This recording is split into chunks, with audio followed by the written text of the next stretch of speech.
Hello and welcome to another Brontë adventure. So I'm out and about today, as you might have guessed, and today we're going to talk about something that has only just occurred to me. So I was in a situation recently where someone asked me, what book am I reading? So I replied, Jane Eyre, of course. And this is what happened.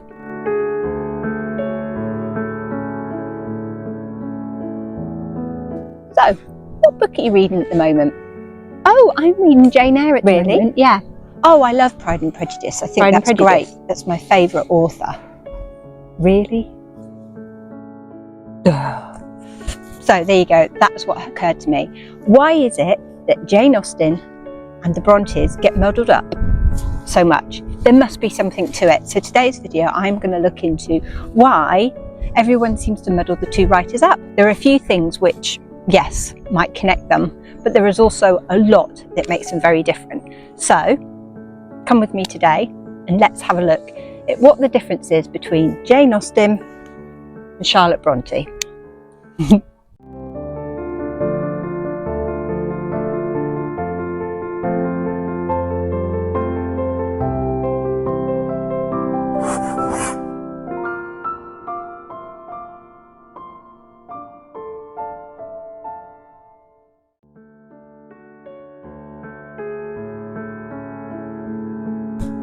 So I'm in the south of England at the moment visiting family, and this whole Jane Austen and the Brontes has really come to light. Obviously I'm here in Salisbury today and not far from Bath, which is a really big Austen country. So it's really highlighted that there is a big difference, but there's also some similarities as well. So I thought today we would have a look through them all. But it's beautiful. The sun has come out. It's almost like it's final hurrah of sun before the autumn arrives, and I'm here in Salisbury, which is quite busy, but I can cope with people for a day, and we're going to have a look round at the same time as having a chat.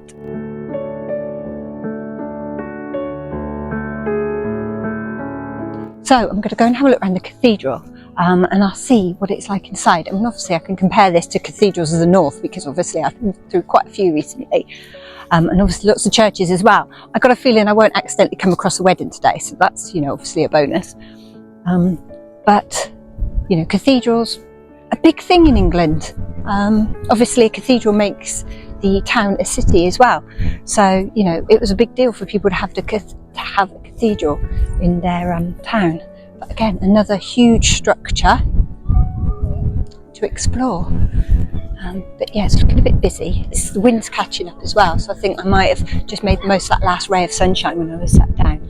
There's lots of things going on because obviously term starts again soon, and everyone will be back at university, and so there's lots of people doing little jobs and DIY. And right, I'm getting to the entrance. I'm probably going to have to pay and stuff, so I'll catch up with you in a minute. So I've just come in. But like every cathedral and church that I've been in on my adventures, my Brontë adventures, the first thing that always gets to me when you first walk in is that first impression.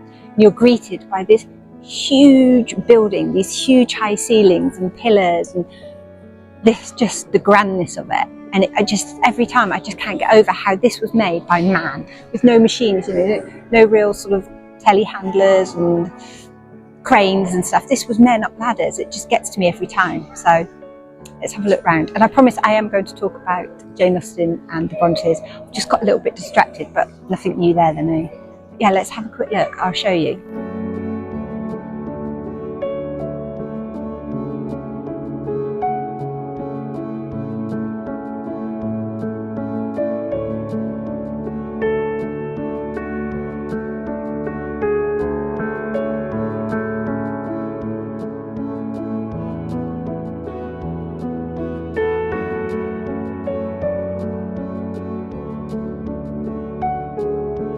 They had this water fountain in the cathedral, and the water was so flat on the surface that the ceiling just reflected in it. It was beautiful.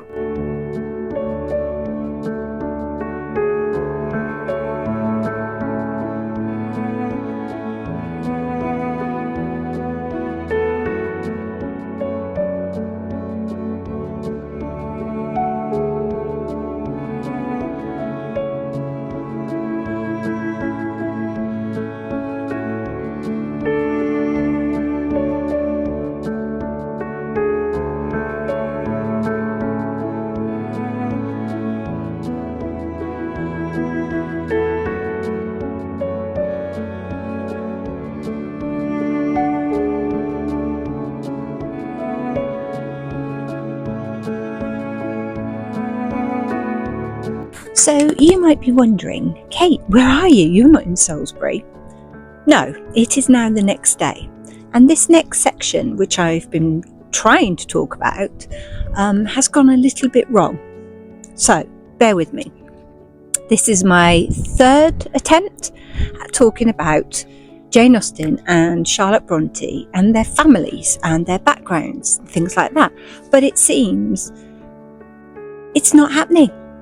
The first time I did it, I was in a beautiful courtyard in Salisbury Cathedral with the cloisters, you know, the lovely arches. I'll put in a little snapshot here. And I forgot to put the sound on. The next time I tried was leaving Salisbury when I realised that the first one had gone wrong. And I'm sat in a lovely field on a beautiful sunny day. And I hadn't realised my microphone had run out of battery. So that's this one. So here I am. I'm in my parents' back garden whilst visiting. And I thought, you know what? I'm going to do this section now. So let's talk about the women writers. So let's start with Jane Austen, because it was her territory after all.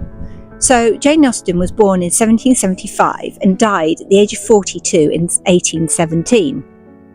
She was from a middle-class family, and she was number 7 of 8 children. But only out of all those other children, there was only one sister, so she was surrounded by men, poor woman. Her father was a clergyman. That gives us similarities with Charlotte Brontë. She was well educated. She had an education, hence why she was such a good writer, I'm sure. And she obviously was in the south of England. So let's now talk about Charlotte Brontë. She was born in 1861 and died 39 years old in 1855. She was from a middle-class family as well, and her father was also a clergyman. She was child number 3 out of 6, but that soon became child number 1 out of 4 when her 2 elder sisters died. So, the family reduced quite quickly. She was educated, but not in the conventional way. She'd been to a few schools, and a lot of her education probably was more at home, but education was encouraged in the family, and this put her in good stead for when she was doing her own writing. And of course she lived in the north of England, so we have very much a north-south divide. But again, I can't see, other than the clergyman, middle class, both women, there isn't that much of a connection really between them. So why do we get them muddled up?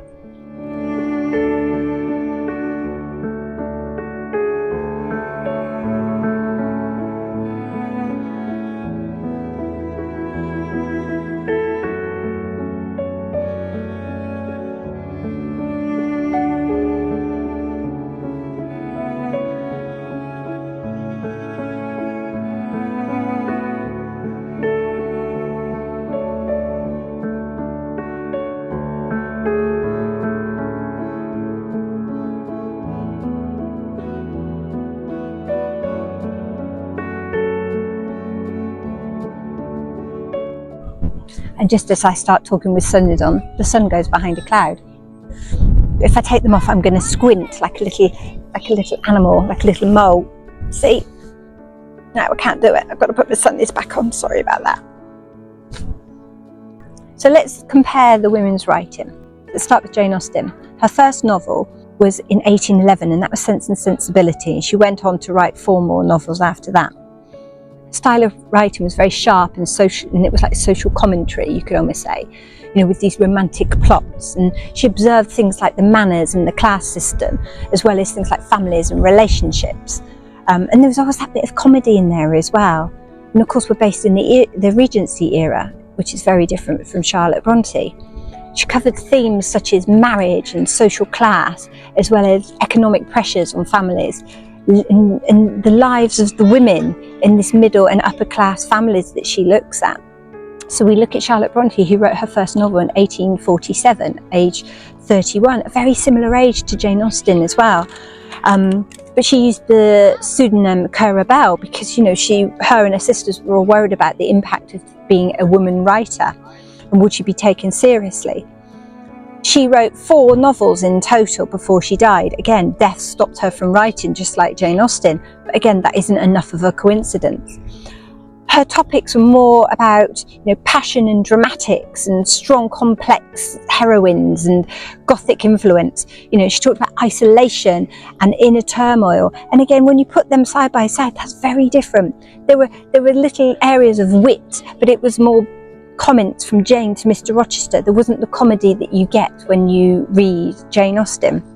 So really, there was a huge amount of difference between their writing. So why do we get so confused with them? I just don't understand it.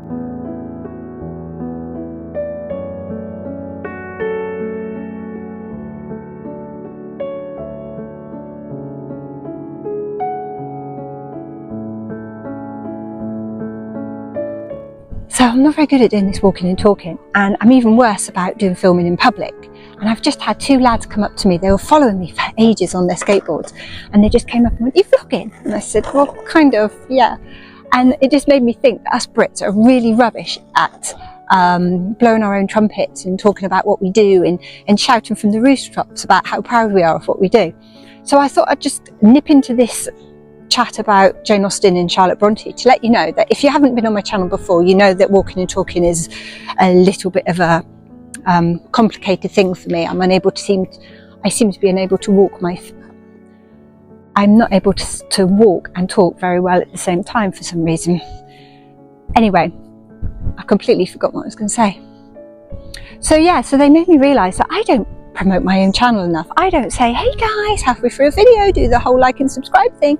I kind of slot in at the end because I feel slightly embarrassed about asking. But this is something I'm really passionate about. Doing research for this video, I realised how many Jane Austen fans and YouTube channels and things there are.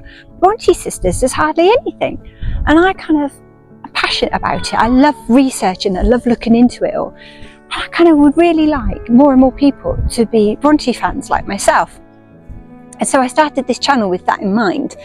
And it's grown really well, and I'm really, really, really proud of what I can produce in a short amount of time, considering I'm a mum and I work and all the other things that goes with a woman of my age and our responsibilities. So I'm popping this in now to say, please, look, I'm walking around in public filming myself, being followed by strange teenage boys on skateboards who want to be in my video. Please do the whole likey and subscribey thing, because it really does help me out. And if I can get the word out that the Brontë Sisters, there's more to them than the women that were mad as a box of frogs, as someone once said to me, and the more about, just these crazy women that lived in a house and didn't know anyone. There's so much more about them, and I want to bring that information to you, but I need your help. So this is my call for help. Please do likey, subscribey, share with your friends, put it on some of these Facebook pages.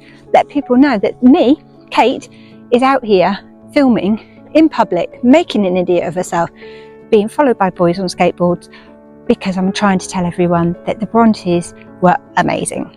So, should we get back to it before I completely forget what I'm doing?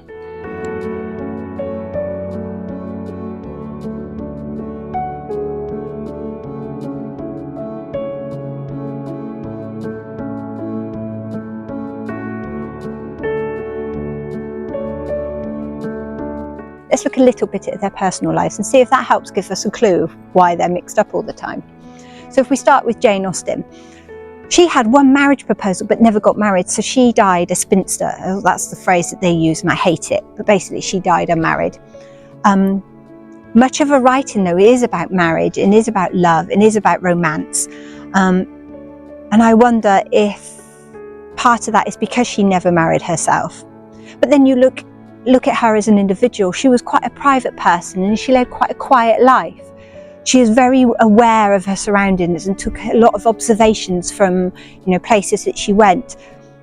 And she had such a sharp and witty mind as well. When you read her writing, she's very straight to the point, and she invented some amazing characters. I mean, you think of Mr. Collins, for instance. We've all known a Mr. Collins, but she just describes him down to an absolute T. So then let's look at Charlotte Brontë. She was proposed to twice, but only married once. And she was married when she died. She was such a private and shy person. And she was so loyal to her family though, and she was more than happy to just socialise with her sisters. She didn't really see much need to go out. She spent time with her friends, yes, but she wasn't one for ballrooms and you know, these big social occasions. She took solace in her imaginary world that her and her sisters made up. She was happier when she could be in that world rather than the real world, or at least that's how I feel about it anyway. And when I think of the two, personally, I always think of Jane Austen indoors in assembly rooms and ballrooms and, you know, things like that, wearing dainty slippers and pretty frocks. And I always think of the Brontes and Charlotte Brontë as an outdoors on the moors in the wind and the rain, wearing, you know, sensible brown dresses. To me, they're so very different, and yet they still get confused. So, what else can we do to separate the two writers?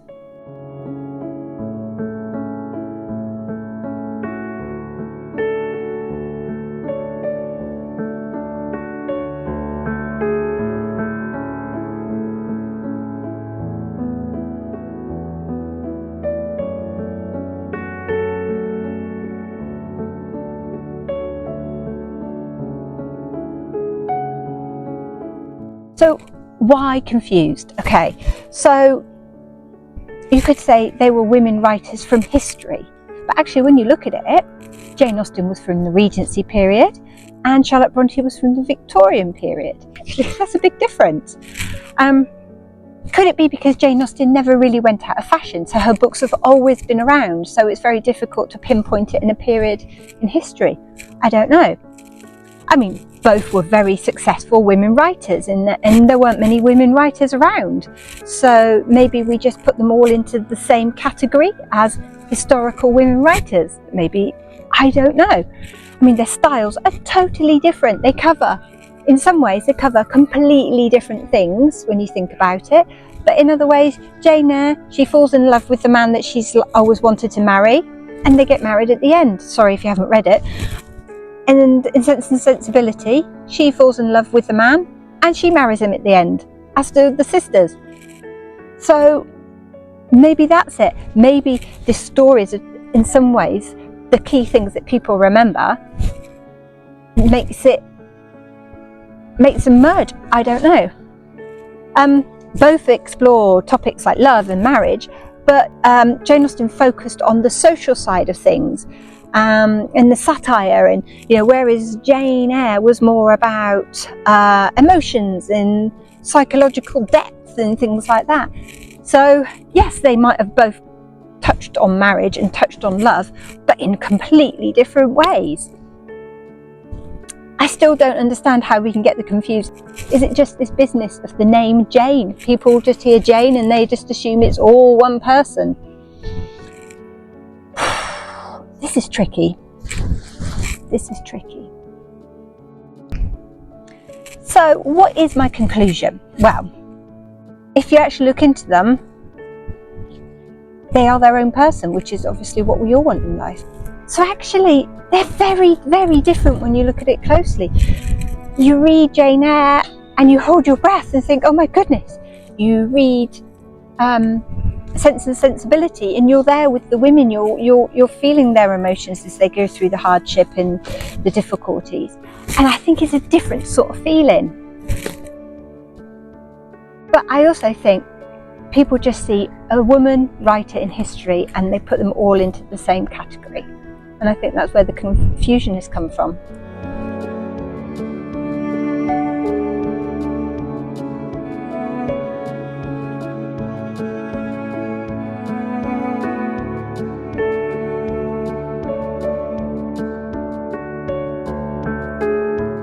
There are so many trips here, like coaches with groups of tourists in, but they're like students. Lots and lots of students. And crows. Lots of crows. Gosh, I hope there's no Jane Austen fans out there going to hang me alive for getting everything so terribly wrong. I'm sorry. I think I might have to go and get a piece of cake. I'm struggling to think. I need a cup of tea and a piece of cake. Let's go find a cafe. I'm sure both women writers enjoyed a cup of tea and a piece of raspberry and prosecco cake. Yum. Definitely can't go wrong with that. I think that's one thing we all have in common. You can't beat a brew and a piece of cake. Thank you for watching my video. If you enjoyed it, please do the whole likey, subscribey thing, because it really does help me out and it lets YouTube know we want to watch more Brontë content. And I will see you next Friday for more Brontë adventures. Bye!